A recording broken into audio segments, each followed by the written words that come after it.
नमो खण्डमण्डलाकारं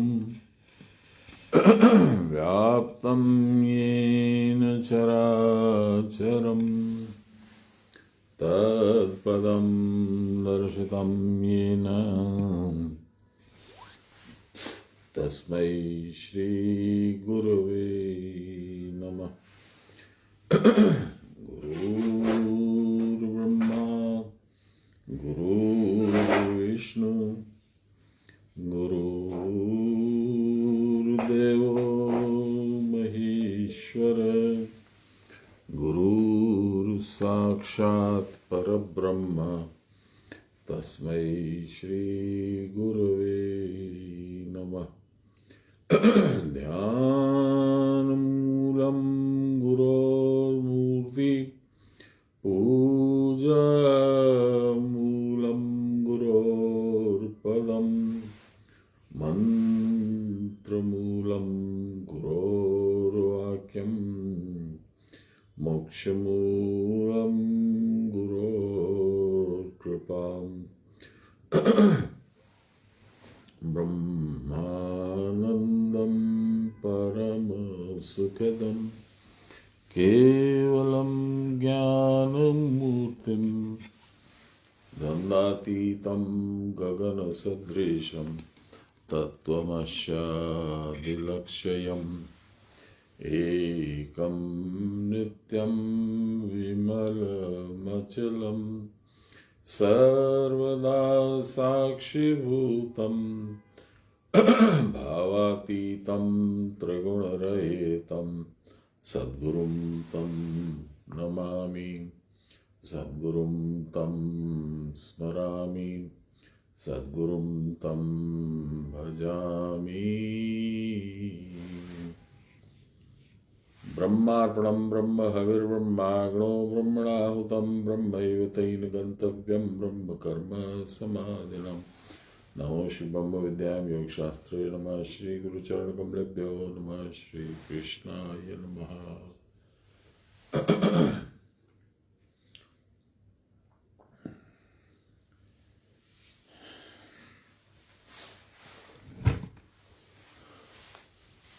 मनुष्य के जीवन का न कोई ठोर है न कोई ठिकाना है। एकमात्र प्रभु के चरणों में ही आश्रय लेना उसको धन्य करता है। कल विवाह का वार्षिकोत्सव मना रहा था मैं।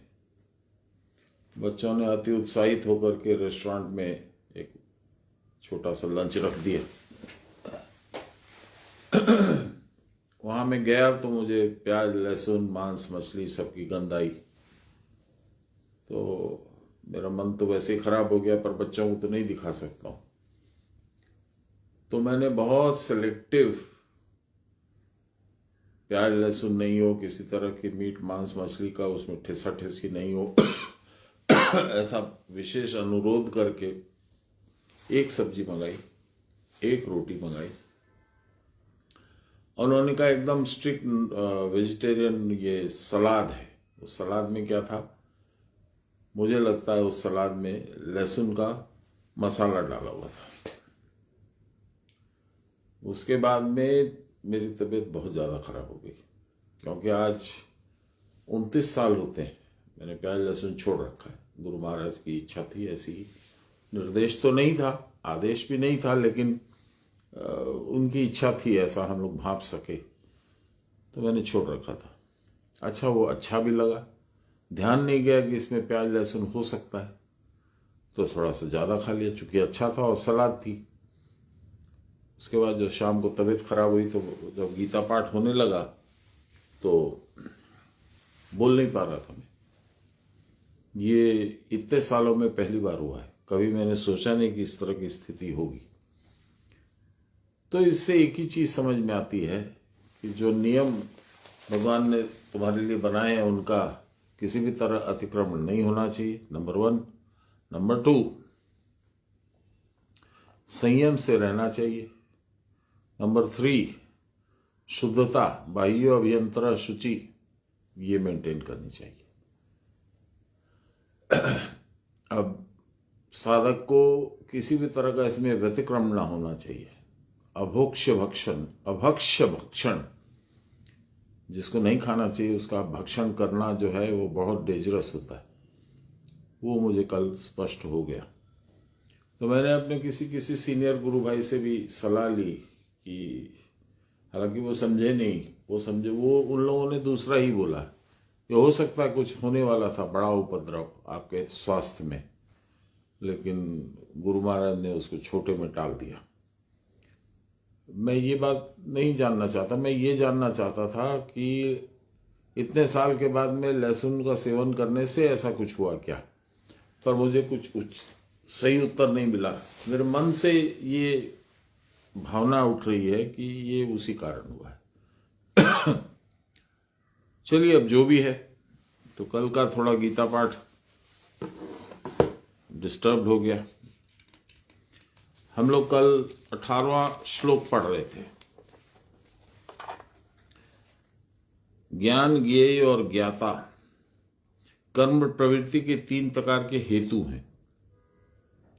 कर्म, प्रवृत्ति, करण, कर्म और कर्ता, ये 3 कर्म संग्रह या क्रिया के आश्रय हैं। ये 3 होते हैं तो काम होता है। यही पढ़ रहे थे हम लोग, और हम लोग यहां तक पहुंचे थे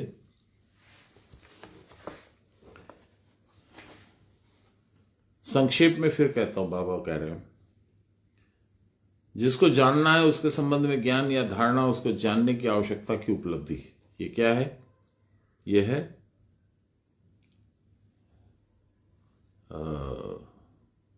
ज्ञान। ज्ञान ही है ना, ठीक है।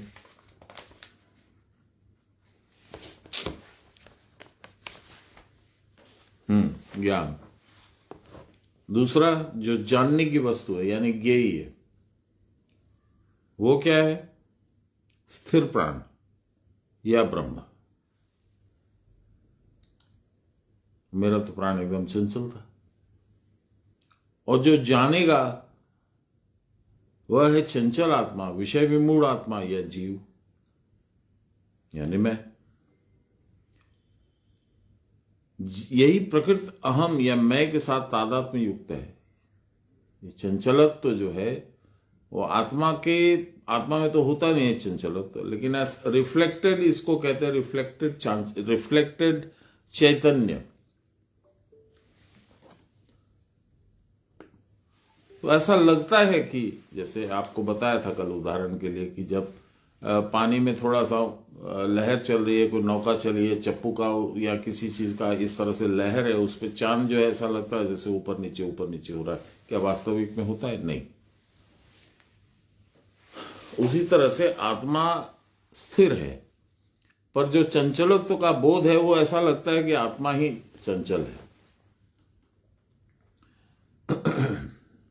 इस प्रकार क्रिया के भी 3 आश्रय हैं। क्या? जो क्रिया करेगा, कौन करेगा? शरीर से करना होगा। उसमें आत्मा भी रहेगी, मन भी रहेगा, प्राण भी रहेगा, बुद्धि भी रहेगी, अहंकार भी रहेगा, सब रहेगा। 2, जिन सब इंद्रिय, मन, प्राण आदि यंत्रों के द्वारा क्रिया करनी होगी, आंख, नाक, कान, मुंह, सांस।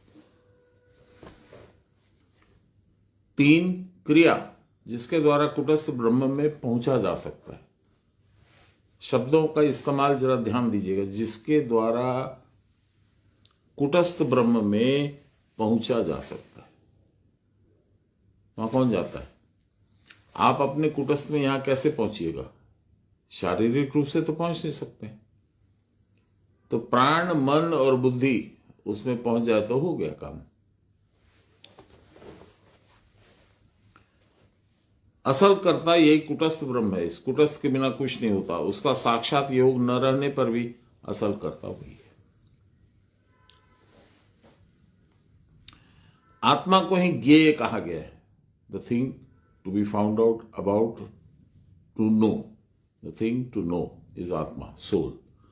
आत्मा ही जानने की वस्तु है। वह नित्य सर्वव्यापक चैतन्य स्वरूपा है। चंचलता के कारण ही, अपने आप में न रहने के कारण ही अचैतन्य जीव भाव है। चंचलता है तो हम जान नहीं पाते हैं कि हम हैं कौन, आत्मा क्या है, मैं उस आत्मा का कौन सा हिस्सा हूं या संपूर्ण रूप से मैं आत्मा ही हूं, हम लोग नहीं जान पाते। इसी कारण हम क्या हैं यह हम नहीं जानते, अतएव निज बोध नहीं होता। Who am I don't no. दूसरी ओर मन देने से आत्मा चैतन्य होता है, दूसरी ओर माने संसार की तरफ। तब हमको आत्मा की चैतन्यता अनुभव नहीं होती। आत्मा तो न चैतन्य होता है न अचैतन्य होता है, तो सर्वदा चैतन्य ही रहता है, लेकिन हमको उसकी उपलब्धि नहीं होती। इसलिए हमारे लिए वो बैकग्राउंड में पर्दे के पीछे छिप जाता है। क्रिया की परावस्था में रहना ही चैतन्य है। जीव अपना स्वरूप तभी समझ पाता है जब क्रिया की परावस्था में रहता है। उसी को परमात्मा कहते हैं, उसी को परमात्मा कहते हैं। क्रिया करते करते योनि मुद्रा में मणि के अणु के समान ब्रह्म अणु कूटस्थ के भीतर प्रकाशित होता है। ये सब हम लोग पढ़ लिए कल, लेकिन कोई बात नहीं। इस अणु का परिमाण दृष्ट होने के कारण वह ब्रह्म कैसे होगा, इसमें संदेह होने लगता है। इतना छोटा चीज ब्रह्म कैसे होगा? परिमाण का आकार हो गया, परंतु ब्रह्म तो निराकार है। परिमाण छोटा है या बड़ा है, जैसा भी है तो ब्रह्म। अच्छा, ब्रह्म के लिए भगवान क्या बोलते हैं? हमारे गुरु महाराज बहुत बार रिपीट करते थे इसको। अणुरणियान, स्मॉलर देन एन एटम, महतो मह्यान, larger than the entire creation, गुरुर गुरियान, गुरुओं के गुरु हैं। ये है आत्मा, ये है ब्रह्म। और दूसरी जगह बोलते थे भयानाम भय भीषणम भीषणानाम गति प्राणिनाम पावनम पावनानाम। भयानाम भय, वो ब्रह्म जो भयानक चीजों के लिए भी भयप्रद है। उससे सारे भय देने वाले, भय निर्माण करने वाले वस्तु, प्राणी खुद भय खाते। भयानाम भय भीषणम भीषणानाम, सबसे विभत्स, सबसे भीषण जो चीज है उसको भगवान भीषण लगते। गति है प्राणी नाम, आपका डेस्टिनेशन वही है, आपका गंतव्य वही है, आपका रास्ता भी वही है। गति है प्राणी नाम। पावनम पावनानाम, गंगा नदी में आप डुबकी लगाते, सरयू में लगाते, गंडक में लगाते, उसमें लगाते, उसमें लगाते। हे माता, मेरे सारे पाप धो दे, मुझे निष्कलंक कर दे, निष्कंटक कर दे। ऐसा हम लोग प्रार्थना करते हैं। हर हर गंगे, हर हर गंगे, 2 डुबकी 3 डुबकी मारते है ना। अब सारी गंदगी, सारा पाप, सारा मल तो हमने गंगा में छोड़ दिया, तो मैली हो गई। उसको निष्कलंक निष्कंटक कौन बनाता है? भगवान। इसीलिए फिर से सुनिए, भयानाम भय भीषणम भीषणानाम गति है प्राणिनाम पावनम पावनानाम। जो हमको पावन करे, उसको जो पावन करे। रक्षसम रक्षसानाम, और जो सारे किनारे में हम लोगों के बॉर्डर्स में, चाइना के अगेंस्ट, पाकिस्तान के अगेंस्ट, म्यांमार के अगेंस्ट में जो हमारे सैनिक खड़े हैं, जो हमारी रक्षा के लिए खड़े हैं, उनकी रक्षा कौन करता है? वो करते हैं। बड़ा सुंदर है। वयम त्वाम स्मरामी वयम त्वाम नमामि। हम, वयम माने हम लोग, वयम त्वाम स्मरामी वयम त्वाम नमामि। हे भगवान, ऐसे आपको हम लोग स्मरण करते और नमन करते। तो इसलिए जो कुटस्थ में बिंदु दिखता है, उसमें एक बड़ा स्वाभाविक सी बात है कि अरे बिंदु में कैसे होगा? कबीरदास जी बिंदु के लिए कहते इसमें ब्रह्म है, ऐसा सोच आ सकती है, बड़ी स्वाभाविक बात है। जब उसका प्रभाव हम जानते हैं, ब्रह्मांड व्यापक है, खाली विश्व व्यापक नहीं है, ब्रह्मांड व्यापक है, तो कबीरदास जी उसके लिए कहते हैं बिंदु समाना सिंधु में, समुद्र में एक बूंद गिरी, सो जाने सब कोई। नॉर्मल है, नथिंग ग्रेट अंडर द सन। समुद्र में पानी की बूंद गिरेगी और समुद्र का हिस्सा बन जाएगी, nothing great, nothing unusual. Sindhu समाना बिंदु में, पूरा का पूरा सागर उस छोटे से बिंदु में जो आपके कुटस्थ में, जाने बिरदा कोई, very rare, you will not find many who will understand this. क्योंकि आपको परावस्था में जाना होगा। अच्छा देखिए, इसकी 2-3 बातें इसके साथ संलग्न है, वो आपको बताता हूं। विष्णु नाम का मतलब क्या है? मेरी डिक्शनरी में विष्णु का नाम मतलब है विश्वस्य अणु इति विष्णु, पूरे ब्रह्मांड का वह अणु है। दूसरा, वसुदेव नाम का मतलब क्या है? वसुदेव को कहा जाता है सर्वत्र अनुप्रविष्ट, जो हर एक एटम में भी रहता है। उसके रहे बिना वो एटम लास्ट नहीं करेगा, क्योंकि विष्णु स्थिति करता है। He maintains the world in its formal position, जिस भी पोजीशन में जो भी जहां पे जैसे भी है उसको उसी स्थिति में बना के रखने वाले हैं विष्णु। फिर विष्णु अपना हाथ खींच लेते हैं, शिवजी आते हैं, तांडव करते हैं, सारा तहस नहस हो जाता है। इसको कहते हैं प्रलय। मैंने, अब मुझे याद नहीं है, शायद 9th स्टैंडर्ड हम लोग जब थे, my God, it must be 66 और 67, तो केमिस्ट्री टीचर एक आया था इंग्लैंड से, NHL क्लार्क नाम था। वो हम लोग को फ्लोरीन एटम डिस्कशन कर रहा था। फ्लोरीन एटम में there are 9 protons, 9 neutrons and 9 electrons.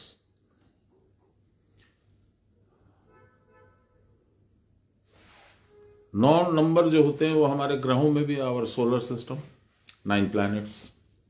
तो मेरा दिमाग वही चला कि न्यूट्रॉन्स और प्रोटॉन्स जो है, they are the central core, they are the sun, and the electrons are the orbiting planets.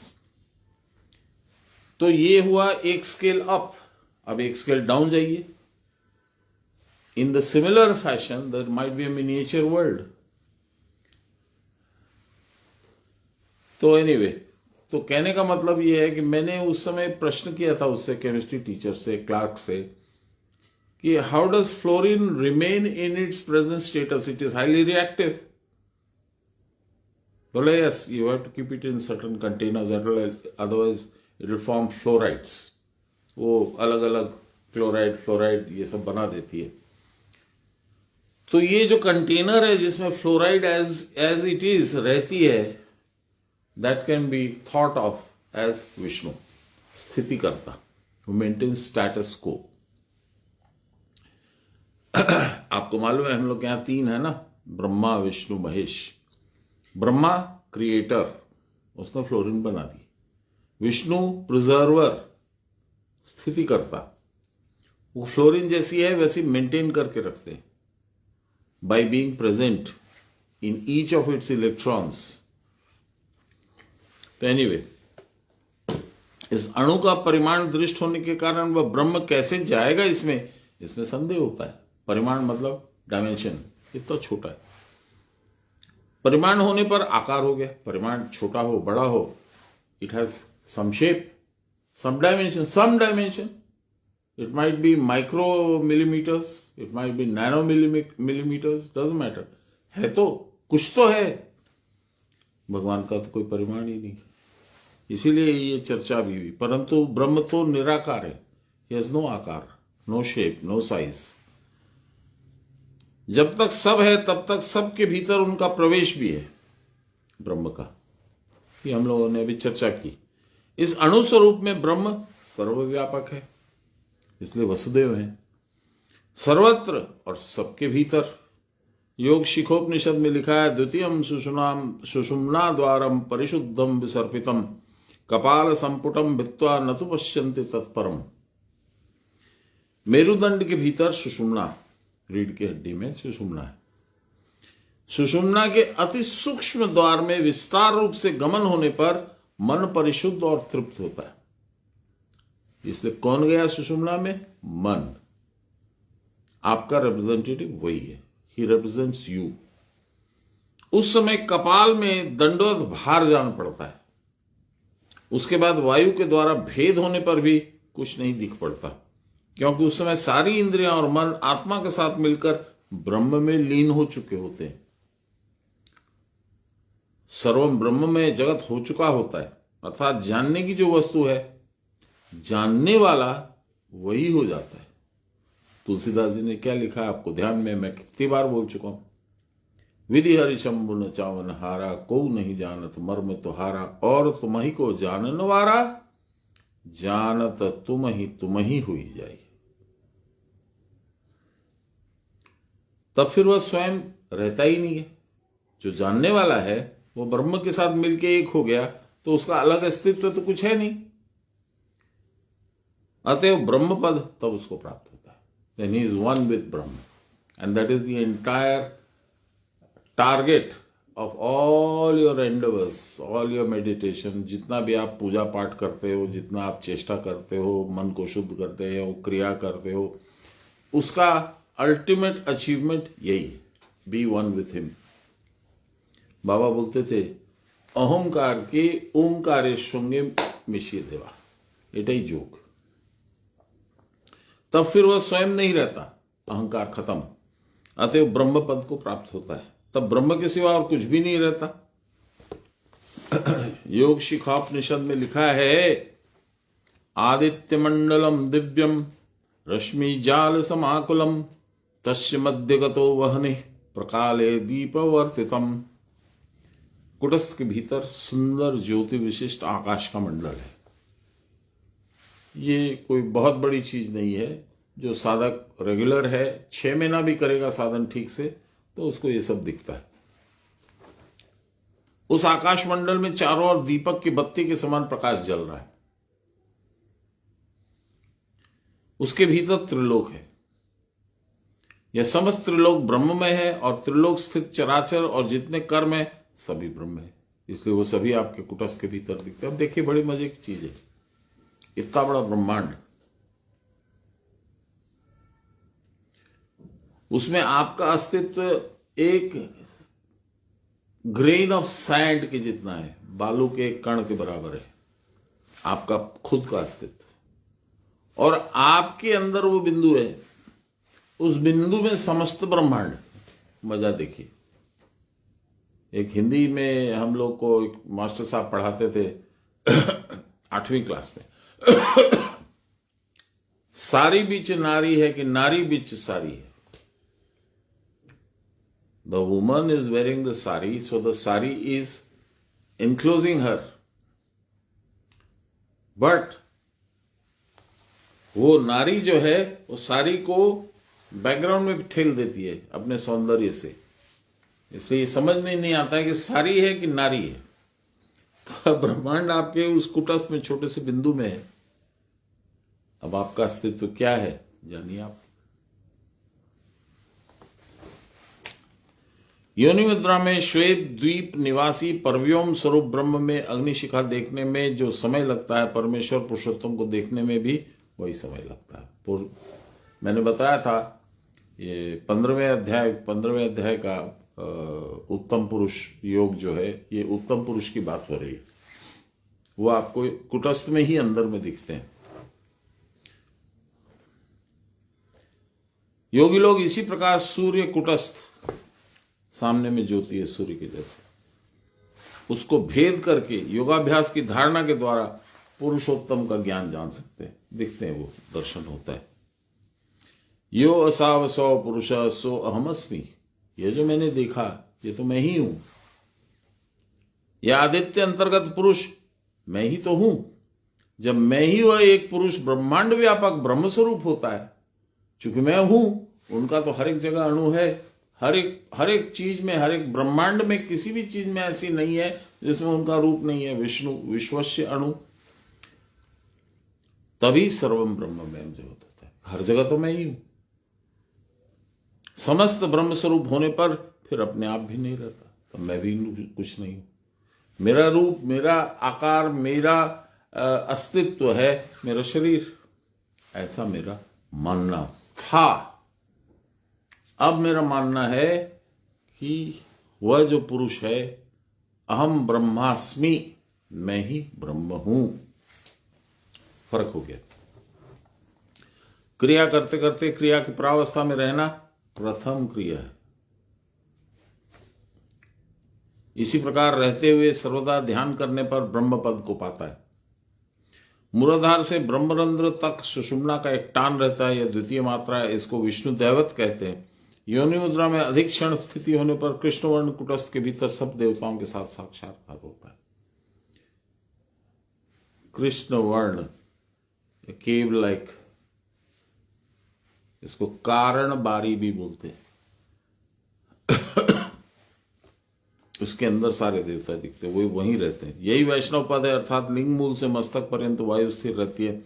पुनः जो ईशान देवता है अर्थात ओंकार क्रिया के द्वारा जब सब कुछ जाना जाता है तो वही तृतीय मात्रा अर्थात ब्रह्म अधिपति और ईश्वर है। ब्रह्म अधिपति और ईश्वर सब भूतों के भीतर होने के कारण सब ज्ञात होता है। मेरे में भी है, आप में भी है। तो यदि मैं उसमें जा सकता हूं तो मैं आपके अंदर पहुंच गया। जरा सोच के देखिए मैं क्या बोल रहा हूं। ब्रह्म सब जगह है, तो मैं अपने अंदर के ब्रह्माणु में प्रवेश यदि कर सकता हूं तो मैं हर जगह जा सकता हूं। This is the secret of knowing everything, being everywhere, hearing everything.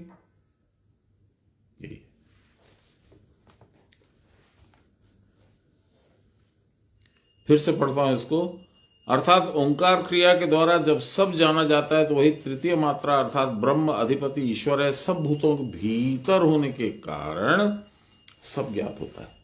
मैं क्या सोच रहा हूं, जो अच्छा साधक है, योगी है, गुरुपद पे है या कहीं भी है, उच्च स्तर का योगी है, उसको सब पता है। मैंने आप लोगों को कई बार दृष्टांत बताया कि एक टेलीफोन पड़ा था बीच में, बाबा उस पार तरफ बैठे तो मैं इधर बैठा था। अभी कुछ नहीं है, टेलीफोन ऐसे ही साइलेंट है। उन्होंने अपनी श्रीमती जी को, मेरी गुरुमा को आवाज दिया, सेंटिर माँ तुम्हार फोन आसছে। কই আমি তো আর কিছু শুনছি না। হ্যাঁ আসবে, 2 মিনিট আসছে, আশিস আছে, ও তোমাকে জিজ্ঞেস করবে फलना জিনিসের সম্বন্ধে। वो बोल चुके, फिर घंटी बजी। है आशीष दाड़ाओ, तुम्हार गुरु माँ के डाकची। आशीष कुछ बोला ही नहीं उसके पहले, उसने खाली प्रणाम बोला है और माँ आ गई, बात हो गई। फिर दूसरे किसी का है, मेरे सामने की बात घटना है। सर्वज्ञ, ही नोज एवरीथिंग। इस प्रकार ध्यान करते करते नाभि से मस्तक पर्यंत वायु का टान रहेगा। इस ध्यान से ईशान पद प्राप्त होगा अर्थात कुटस्थ के भीतर बिंदु अथवा बाह्य बिंदु में जो भ्रूम के सामने देखा जाता है रहोगे। वह बिना इच्छा अनिच्छा की, इच्छा जो बोधगम्य नहीं है, केवल उनकी महिमा है, उसके द्वारा सब जान सकोगे। और जो अर्ध मात्रा या चतुर्थ मात्रा है, उस समय हृदय में ब्रह्म की स्थिति तुमको अनुभव होगी। वहां सब देवताओं का तेजोमय रूप तुम देख पाओगे। उसी का सर्वदा ध्यान करो। गगन मंडल में यह ध्यान नित्य करते करते सहस्त्र दल पद्म नामक निधि प्राप्त होती है। सहस्त्र दल पद्म निधि क्या होता है सुनिए।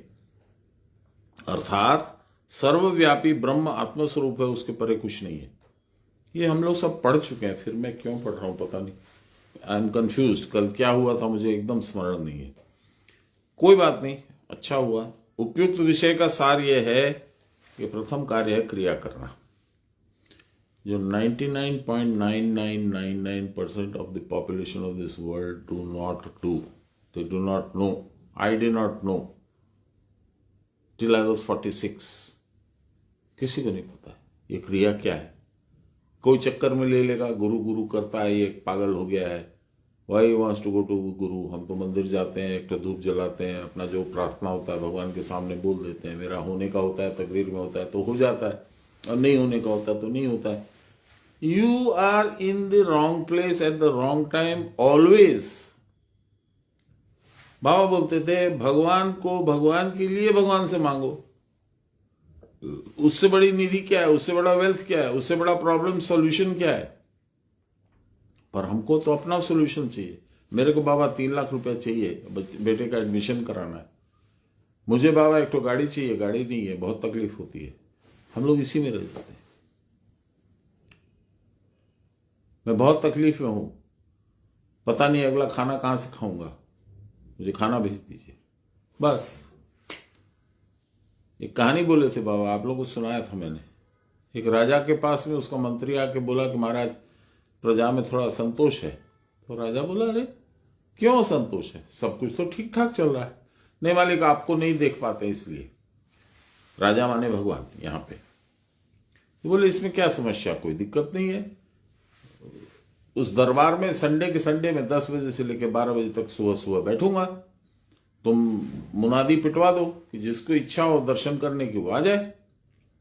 एक काम करना मंत्री जी, खजाने का दरवाजा खोल देना और रास्ता उधर से ही निकाल देना, जिसको पैसे वैसे की जरूरत होगी वहीं से ले लेगा और अपना चला जाएगा। 3 सप्ताह 4 सप्ताह 5 सप्ताह निकल गया, एक आदमी नहीं आया। जो इतना असंतोष था कि राजा दिखते नहीं है, राजा दिखते नहीं, क्योंकि वो खजाने जाता था, पॉकेट में सब भर लेता था, चल देता था घर। मेरा काम तो इतना ही था। यही मूर्खता करते हैं हम लोग। भगवान से भगवान को नहीं मांगते हैं हम लोग, भगवान से पैसा, संपत्ति, नश्वर चीजें मांगते हैं जो कहीं नहीं टिकेगी। तो प्रथम कार्य है क्रिया करना, दूसरा कार्य है क्रिया के द्वारा क्रिया की परावस्था की प्राप्ति। परावस्था मीन्स समधि। यही ज्ञेय या ब्रह्म वस्तु है। ज्ञेय माने to be known, to be found out, ब्रह्म वस्तु है। क्रिया की परावस्था में ब्रह्म विज्ञान होता है। विज्ञान विगत हो गया जहां ज्ञान। जब तुम उन्हीं में मिल गए तब ज्ञान क्या, और ज्ञान पाने वाला कौन, देने वाला कौन, सब तो एक हो गया, इसीलिए विज्ञान। क्रिया की परावस्था में रहते रहते जो ध्यानावस्था होती है उसके द्वारा ब्रह्म पद प्राप्त होता है। You be one with him. ब्रह्म पद प्राप्त होने का मतलब यही है। तब सुषुम्ना के भीतर मूलाधार से ब्रह्म रंध्र पर्यंत यहां एक टान अनुभव होता है। ये प्रणव की प्रथम मात्रा है। योनि मुद्रा में कृष्ण वर्ण कुटस्थ के भीतर समस्त देवताओं का साक्षात्कार होता है, पश्चात पुरुषोत्तम का दर्शन होता है। अभी हम लोगों ने चर्चा करी, ये विष्णु पद है। उस समय लिंग मूल से मस्तक पर्यंत वायु स्थिर हो जाती है। ये प्रणव की द्वितीय मात्रा है। 5 ओंकार क्रिया के द्वारा जब नाभि से मस्तक पर्यंत टान होता है तब जो एक अपूर्व अवस्था प्राप्त होती है वह प्रणव की तृतीय मात्रा है। तब सर्वभूत स्थित ईश्वर जाना जाता है। यही ईश्वर दर्शन है। You can do it in your body, in your own body. तुमको कोई तीर्थ स्थान नहीं जाना है, कोई मंदिर नहीं जाना है, किसी तरह की मूर्ति का वो नहीं करना है। करो तो अच्छा है, वो तुम्हारी इच्छा है, पर आवश्यक नहीं है। ईश्वर सर्वभूतस्थ है, सबके अंदर है, मेरे अंदर भी, तुम्हारे अंदर भी है। तुम जानो नहीं जानो वो तुम्हारी इच्छा है तो वो तुम्हारे अंदर भी। अतएव साधक भी तब सबके अंतर में प्रवेश कर सकता है। अभी बताया, अभी हम लोग चर्चा किए, वह सबकी बातें जान सकता है, कौन क्या सोच रहा है। कितना डिफिकल्ट होता है। मैं जान रहा हूं कि आदमी अंदर ही अंदर गाली दे रहा है मुझको, और मैं रिएक्ट नहीं करूं as if I don't know. ये बाबा लोग की यही स्थिति है। आपके प्रश्न उनको मालूम है, आपके मन के भाव उनको मालूम है, बस मेरे को एक ही बार प्रकट किया था उन्होंने। मैं बाबा के यहाँ शुरू में जाता था तो वो कैसे धोती पहने, कैसे बैठ रहे हैं, कैसे खाना खा रहे हैं, हंस रहे हैं, ये सब देखता था। बुद्धि उतनी ही थी। बोले जानो जीते আমার কাছে বেশিক্ষণ থাকতে নেই। কেন বাবা, কি হয়েছে? গুরুর তো কিছু আসে যায় না, ওর তো দোষ লাগবে না, কিন্তু আমরা তো সব দেহ দৃষ্টি যুক্ত।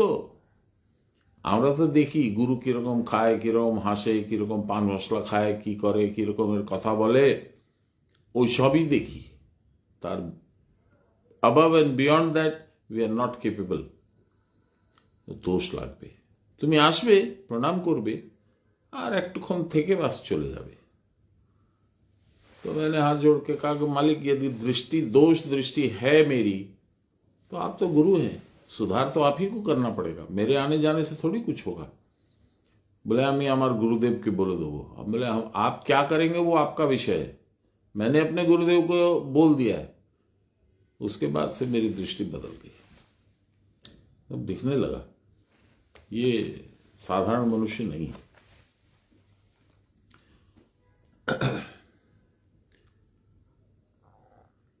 यही ईश्वर दर्शन है। ईश्वर सर्वभूतस्थ है, अतएव साधक भी तब उस सबके अंतर में प्रवेश कर सकता है, सबकी बातें जान सकता है। उस समय मन कुटस्थ के भीतर बिंदु से सदा लगा रहता है और सर्वदा बिंदु दर्शन होता रहता है।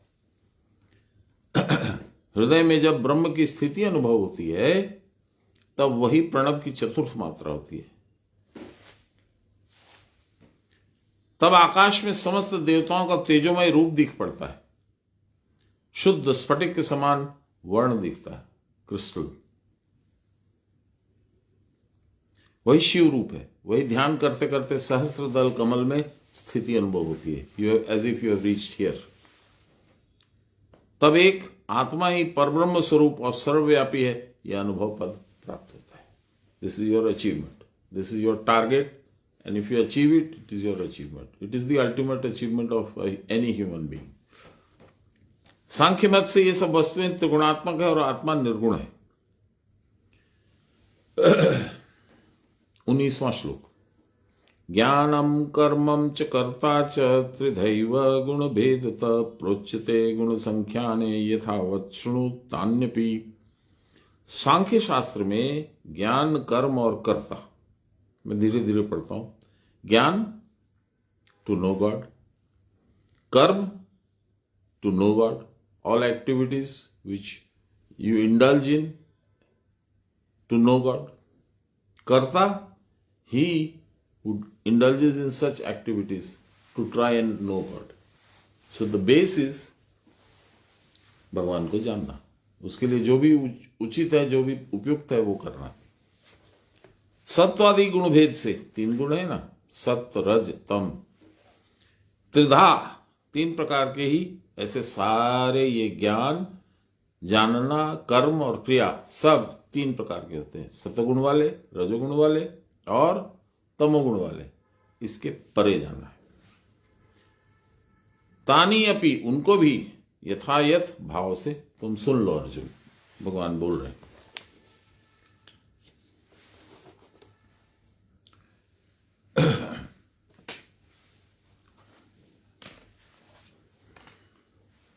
ज्ञान, कर्म, कर्ता 3 प्रकार के, तीनों गुणों में होते हैं।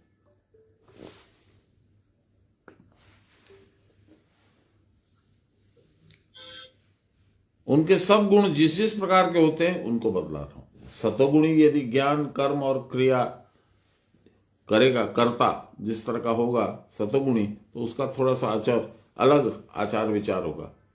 रजोगुणी का थोड़ा अलग और तमोगुणी का एकदम अलग।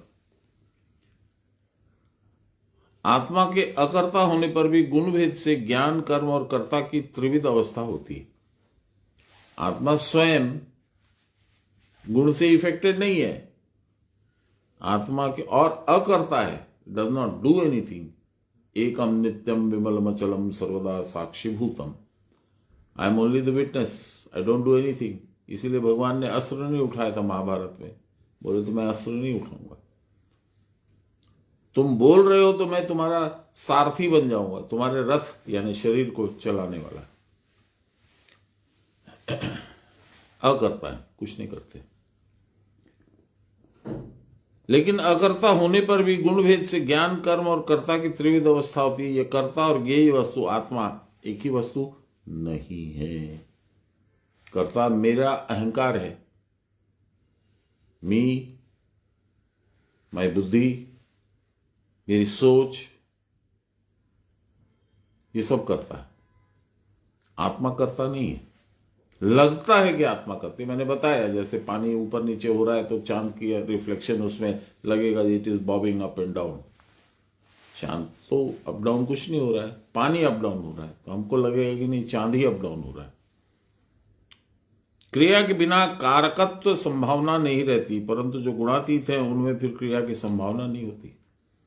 जो गुण के परे चले गए, तीनों गुण के परे चले गए, यानी प्रकृति को पीछे छोड़ दिए, देहात्म बोध खत्म हो गया, उनमें कारकत्व संभावना नहीं होती। वो कुछ करेंगे ये संभावना ही नहीं है। अतएव वह कर्ता गुणातीत नहीं बल्कि त्रिगुण युक्त है। बुद्धि प्रतिबिंबित चैतन्य या आभास चैतन्य ही सब वस्तुओं का ज्ञाता है। बुद्धि क्या है, कहां से आती है? आत्मा का रिफ्लेक्शन है वो बुद्धि। इसको समझना बहुत टफ है, ये कॉन्सेप्ट क्लियर होता ही नहीं है। मेरा प्राण क्या है? भगवान की शक्ति। भगवान कहां है? मेरे अंदर में 4-5 रूप में है। कौन से रूप में है? उत्तम पुरुष, अक्षर पुरुष, क्षर पुरुष, भूतात्मा, जीवात्मा और सूत्रात्मा। इसको समझना ही नहीं आता हम लोग को, हम समझ ही नहीं पाते, याद ही नहीं रहता। हम लोग भगवान को कहां ढूंढते? चलो ना जरा मंदिर, मन थोड़ा ऐसे बेचैन हो रहा है, भगवान को सामने माथा टेक आएंगे, अपनी जो प्रॉब्लम है डाउनलोड कर देंगे उनके चरणों में। हम लोग को भगवान खाली मंदिर में दिखता है, हमारे अंदर बैठा है ये नहीं बोलता। कबीरदास जी बोले हैं, मोको कहां ढूंढे रे बंदे, मैं तो तेरे पास हूं, मैं तो तेरे ही पास हूं, मुझे कहां ढूंढ रहा है तू? फिर एक और दूसरे भजन में कबीरदास जी बोलते हैं, पानी में मीन प्यासी रे, मुझे सुन सुन आवत हंसी रे।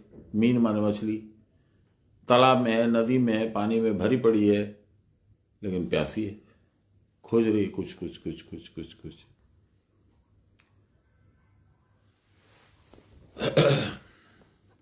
आभास चैतन्य ही सब वस्तुओं का ज्ञाता है। साधन के द्वारा यह आभास चैतन्य जब शुद्ध होता है, the reflection becomes absolutely clear, तब वह भी अकर्ता हो जाता है, वो कुछ नहीं करता।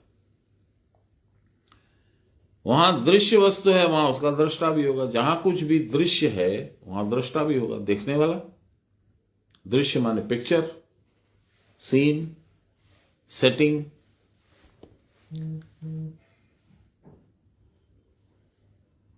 परंतु जब दृश्य वस्तु का ही अभाव है तो दृष्टत्व भाव नहीं रहेगा। चित्त स्पंदन के कारण ही नाना प्रकार की वस्तुओं की कल्पना हम लोग करते हैं। अब आप बोलोगे क्या विचित्र बात है, मेरा बेटा कल्पना का ये है, मेरी पत्नी काल्पनिक है। बहुत रियल है, जब गुस्सा होती है तो हमारा बुखार उतार देती है, वो काल्पनिक कहां है? देखिए बाबा क्या बोलते हैं, चित्त स्पंदन के कारण नाना प्रकार की वस्तुओं की कल्पना होती है, दूसरे की कल्पना होती है, तुम्हारे शरीर की कल्पना होती है।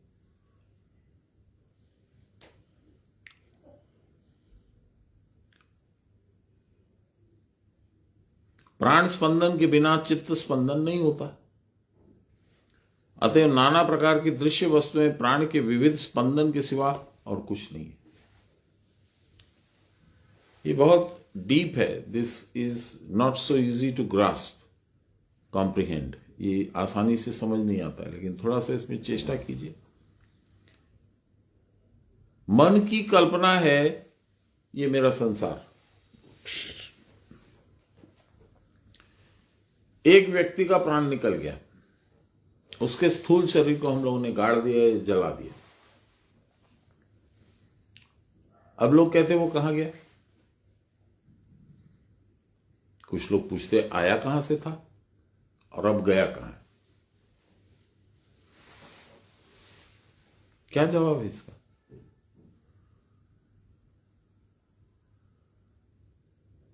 चंद्रमा या सूरज, पानी के विभिन्न पात्र रख दीजिए, पानी भर भर के कटोरी, ग्लास, लोटा, थाली, छन्नी, उनमें रख दीजिए, सब में रिफ्लेक्ट होगा। सूरज सब में रिफ्लेक्ट होगा, चांद भी सब में रिफ्लेक्ट होगा। तो वो क्या उसमें है?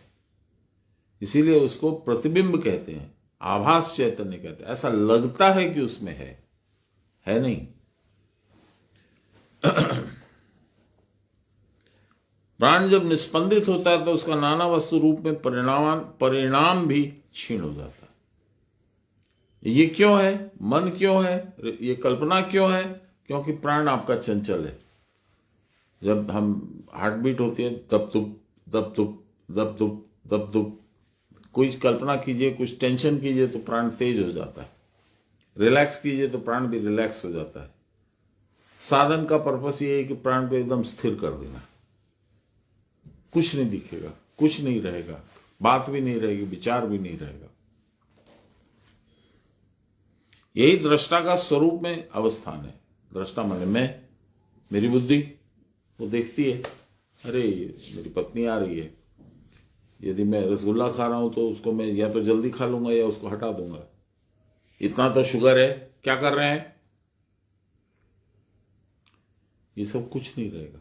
न आप रसगुल्ला खाओगे, न पत्नी दिखेगी।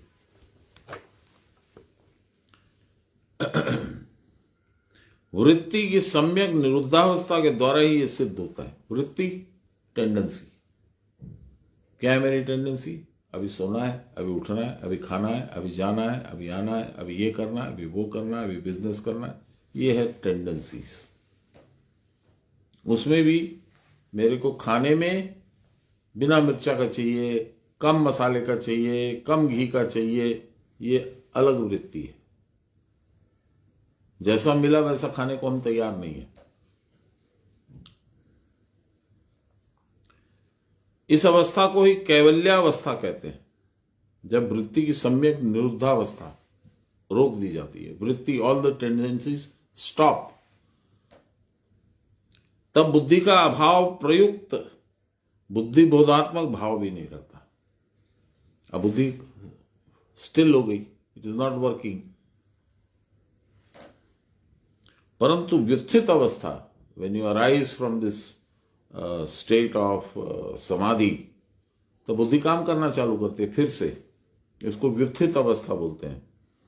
उसमें वृत्ति सारूप्य मित्रत्र, अर्थात पुरुष मानव बुद्धि वृत्ति के साथ अभिन्न भाव में तब प्रतीत होता है। अरे ये तो मेरा नेचर है, मैं क्या कर सकता हूं, ऐसा हम लोग बोलेंगे। दर्पण के रहने पर जैसे उसके सम्मुख वस्तु का प्रतिबिंब दिखेगा ही, उसी प्रकार बुद्धि रूप दर्पण में के रहने पर प्रतिबिंब का दिख पड़ना दूर नहीं होता। दृष्टा पुरुष ही चैतन्य स्वरूप है। यही दृष्टा ज्ञाता है, जानने वाला। यही दृश्य या ज्ञेय वस्तु भी है। ही इज द दृष्टा, ही इज द दृश्य। पिक्चर भी वही है, पिक्चर देखने वाला भी वही है। दृष्ट चैतन्य के द्वारा चैतन्य युक्त होकर बुद्धि विषयों को प्रकाशित करती है। तुम्हारी बुद्धि है जो तुमको बता रही है, अरे वो तो दृश्य है, तुम दृष्टा हो। अतएव दृष्टा पुरुष या बुद्धि प्रतिबिंबित चैतन्य ही ज्ञाता पुरुष है, और बाकी सब विषय समूह ज्ञेय है। और ये इडली है, अच्छा ये गुड़ का संदेश है, ये डोसा है, ये फलाना है, ये ज्ञेय है, जानकारी। इंद्रिय युक्त चित्त है विषय ज्ञान का कारण या दर्शन शक्ति। इंद्रिय युक्त, आंख नाक कान मुंह, इन्हीं से जानते हो। जैसे कंप्यूटर में इनपुट डिवाइसेस होती है, उनसे ज्ञान अंदर जाता है। कहां जाता है? सीपीयू में। सीपीयू उसको प्रोसेस करता है, फिर आउटपुट डिवाइस को देता है, हाथ पांव नाक कान। वो उसको फिर अप्रोप्रिएटली प्रोसेस करते हैं, काम करते हैं। चित्त के साथ मिलकर ही आत्मा का भोक्तृत्व भाव होता है। यह भोक्तृत्व भाव अस्मिता नामक अभिमान से उत्पन्न होता है। मैं हूं ना, मैं करूंगा, मैं डोसा खाऊंगा, मैं इडली नहीं खाऊंगा। चित्त में जो विषय का ज्ञान होता है वह अभिमान का ही एक प्रकार का विशेष है। दृष्टा पुरुष के सन्निकर्ष करीब रहने से आत्मा बुद्धि में विषय प्रकाशित होते हैं। इसी कारण बुद्धि वृत्ति के साथ पुरुष मानव अभिन्न भाव से अवस्थित जान पड़ता है। There is no separation between buddhi and me. इसी के लिए विषय के साथ पुरुष का भी सारूप्य प्रतीत होता है। भगवान भी लगता है कि इसके साथ ही जुड़े हुए। निरुद्ध अवस्था में जैसे उसका स्वरूप में अवस्थान होता है, उसी प्रकार व्युत्थित दशा में विषय रूप में वही प्रतीत होता है। भगवान ही उस समय ये सब चीजों में दिखने लगता है। हालांकि हम विषय देखते हैं, भगवान को नहीं देखते हैं, पर है वो एक्चुअली भगवत स्वरूप। एक श्लोक में गाता हूं ना हरदम, गीता पाठ स्टार्ट करने के पहले भी और बाद में भी, ब्रह्मार्पणम ब्रह्म हविर्ब्रह्माग्नो ब्रह्मणाहुतम ब्रह्मैव तेन गंतव्यम ब्रह्म कर्म समाधिनाम। ब्रह्मार्पणम एक लंबा डंडा वाला चम्मच होता है, उससे घी डाला जाता है हवन में, उसको अर्पणी बोलते हैं। ब्रह्मार्पणम वह ब्रह्म है। ब्रह्मार्पणम ब्रह्म हविर, हवि क्या है? घी डालो, मक्खन डालो, सामग्री डालो, वो सब, वो भी ब्रह्म है। तो वो कैसे डालते हैं? उसमें चम्मच से निकालते, स्कूप करते और डालते हैं। आग टच नहीं करे बॉडी को, इसलिए वो लंबा डंडा होता है। ब्रह्मार्पणम ब्रह्म हविर, ब्रह्माग्नो, अग्नि जो है वो ब्रह्म है, वो भी ब्रह्म है। ब्रह्मणाहुतम, जो हवन कर रहा है, होता, वह भी ब्रह्म है। ब्रह्म कर्म समाधिना, ये सारे कर्म ब्रह्म को अर्पण करके समाधिस्थ हो जाओ।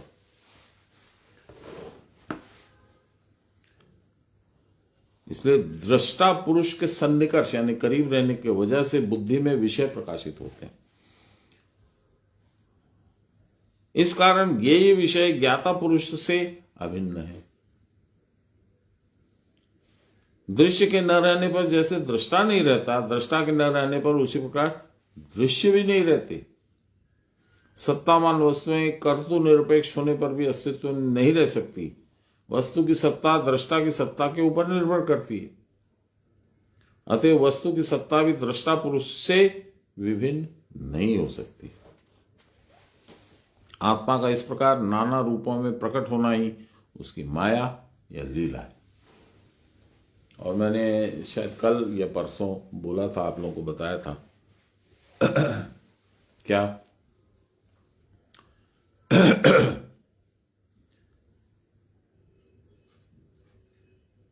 चलिए दिमाग से उतर गया, क्या पढ़ रहा था मैं? माया। चंडी में एक दुखी राजा सूरत और एक दुखी वैश्य बिजनेसमैन मेधा ऋषि के पास जाते हैं और उसको कहते हैं कि महाराज हमारा तो छिन गया, सब मेरा राज्य छिन गया। वो वैश्य कहता है मेरा परिवार मुझे निकाल दिया, तो फिर भी मुझे उनकी चिंता होती है, ऐसा क्यों? तो वो लोग बताते हैं, मेधा ऋषि उनको बताते हैं, ज्ञान नाम अपि चेतांसी देवी भगवती ही सा बलादाकृष्य मोहाय महामाया प्रयच्छते। ज्ञानी नाम अपि चेतांसी, ज्ञानियों के चित्त को भी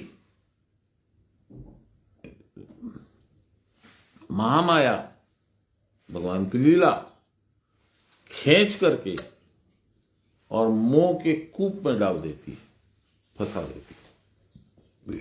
ये माया का खेल है, ये अविद्या के द्वारा होता है। हम संसार को बहुत पसंद करते हैं, ये अविद्या है। हम भगवान को मिलेंगे तो देख लेंगे, नहीं मिलेंगे तो क्या हम कर सकते हैं? तुम चेष्टा करोगे तभी मिलेंगे, अपने आप आके नहीं मिलेंगे, इतने पुण्यवान तुम नहीं हो। एनीवे, इसी कारण दृश्य वस्तु को देखकर मूढ़ जीव जो संसार के साथ जुड़ा हुआ है, मूढ़, भीत और कंपित चित्त हो जाता है। भीत माने डरा हुआ और कंपित चित्त, उसका चित्त कांपने लगता है। हे आवी, हे प्रकाश स्वरूप, तुम मेरी बुद्धि में प्रकाशित हो। हे मां, तुम तो प्रत्येक जीव हृदय में बुद्धि रूप में ही अवस्थित हो। इस बुद्धि के द्वारा ही तुम वस्तु मात्र को स्वतंत्र रूप से प्रकाशित करके मुझको विक्षिप्त कर रही हो। तुम्हारे इस नाना रूपों को देखकर मुझे बड़ा भय लग रहा है मां। एक बार तुम स्वरूप में अवस्थान करके निज भाव में प्रतिष्ठित हो जाओ। तुम ही मैं हूं और मैं ही समस्त दृश्य रूप में प्रस्फुटित हो उठता हूं। तुम्हारी कृपा से मेरी दर्शन शक्ति इतनी बढ़े, तभी मैं नानात्व के खेल से मुग्ध नहीं होना मुझे पड़ेगा। हे साधक, इस प्रकार शरणागत भाव में प्राणमयी अभया चित्त शक्ति से आत्मनिवेदन करो, तभी तुम उसके साथ योग युक्त हो सकोगे। यह बाह्य जगत तुम्हारा ही रूप है। जो तुम चाहते हो, जो तुमने कल्पना की है, वही तुमको मिल रहा है। तुम्हारे आत्मा का ही प्रकाश है, इसे तुम जान सकोगे, तब इस बाह्य दृश्य को देखकर तुम्हें भय नहीं लगेगा। जिस लीलामयी की लीला तुम मैं बाहरी जगत के रूप में प्रकाशित हो रही है, ये सारे उसी के गुण के खेल हैं। भगवान ने कहा है, गीता में ही कहा है, प्रकृति क्रियमाणानि गुणे कर्माणि सर्वशः अहंकार विमूढ़ आत्मा कर्ता अहमिति मन्यते। सारा संसार ये 3 गुणों के खेल से ही सृष्टि स्थिति निर्माण करती है प्रकृति। न तो तुमको निर्माण में या किसी के पैदा होने में, तुम्हारे घर में आने में तुमको बहुत कोई उत्साह की जरूरत है, ना किसी के चले जाने से तुमको बहुत कोई विषाद करने की जरूरत है। सत्वादि भेद से इन गुण के खेल कितने प्रकार होते हैं, यही भगवान आगे अब हम लोगों को बतलाएंगे।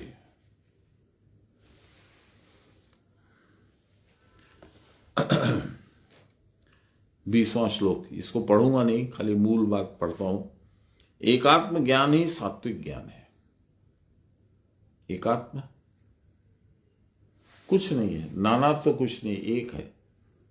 मैंने पहले भी बताया था, सान्याल महाशय ने कहीं कहा था कि धर्म वो विद्या है, वो शास्त्र है, धर्म वो सीखने की चीज है जिससे कि एक ब्रह्म से नाना तो इतना कुछ कैसे पैदा हुआ, करोड़ों करोड़ लोग, उसके अलावा जानवर, पेड़, पशु, पंक्षी, ये कैसे हुए, और सारे के सारे इतना नाना तो millions and billions of items, I will not even call them anything else, तो इतने सारे कुछ वापस उसी में वापस कैसे चले जाते हैं। तो how the infinity is produced from the unity of one, and then how the infinity is reduced back into the unity of one. एक से बहुत्व और बहुत्व से वापस एक कैसे होता है, यही धर्म बताता है। इसकी कल्पना भी हम लोग नहीं करते हैं, कभी इस तरह से सोचते भी नहीं है। माताजी पिताजी चले गए तो दुख है, अरे कहाँ चले गए, मैं अकेला कैसे चलूंगा, मुझे ये प्रॉब्लम है, वो प्रॉब्लम है। आप उसके आगे नहीं सोच सकते हम लोग। ये श्लोक है 20वां, सर्वभूतेषु येनैकं भावमव्ययमीक्षते अविभक्तम विभक्तेषु तज्ज्ञानम विद्धि सात्विकम। देखिए दूसरी लाइन में क्या है, अविभक्तम विभक्तेषु तज्ज्ञानम विद्धि सात्विकम, यही सात्विक ज्ञान है। अविभक्त, दैट वन इज इंडिविजिबल, उसका भाग नहीं हो सकता, अलग अलग पार्ट्स नहीं, आप वो ये हाथ ले गया, वो दूसरा हाथ ले गया, ये पैर ले गया, ऐसा नहीं हो सकता है, इंडिविजिबल है। फिर भी हम लोग देखते हैं कि वो नानात्व में बटा हुआ है, तुम्हारे में भी है, मेरे में भी है, उसमें भी है, उसमें भी है, उसमें भी है। ये ज्ञान कहां से होगा? ये कौन बोल रहा है? भगवान श्री कृष्ण बोल रहे हैं। किसको बोल रहे हैं? अर्जुन को बोल रहे हैं। किस अध्याय में बोल रहे हैं? मोक्ष योग। अब इसके बाद खत्म है, भगवान पूरा ज्ञान उसको दे चुके हैं, अब उसके तकदीर पे मोक्ष पाएगा या फिर से बंधन पाएगा। जिस ज्ञान के द्वारा विभिन्न भावों में प्रतीयमान illusory appearance of the many सब भूतों में अविभक्त भाव में स्थित है, he cannot be divided and yet he is there in everyone. What a fantastic thing.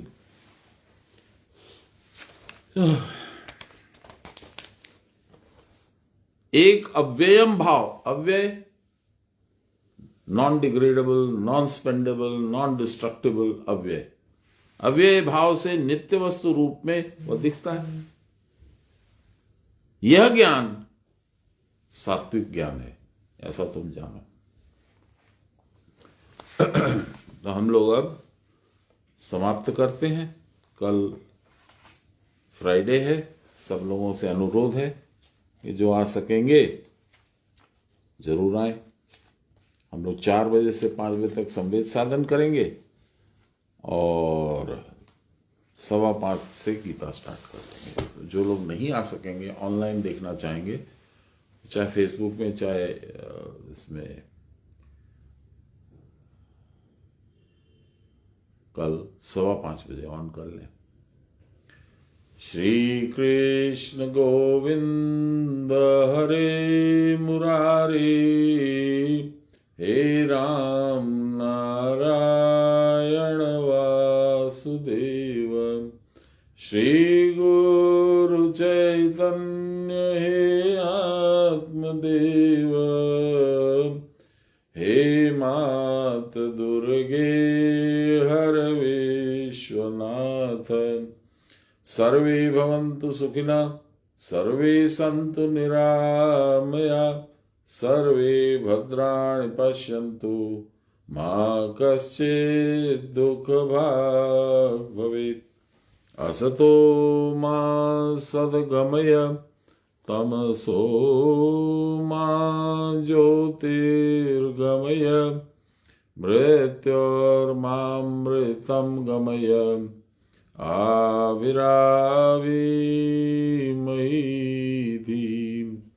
बोलिए प्रेम से गुरु महाराज की जय, परम गुरुदेव की जय, परात्पर गुरुदेव की जय, परमेष्ठ गुरुदेव की जय, आदि गुरुदेव की जय, गुरु माता की जय।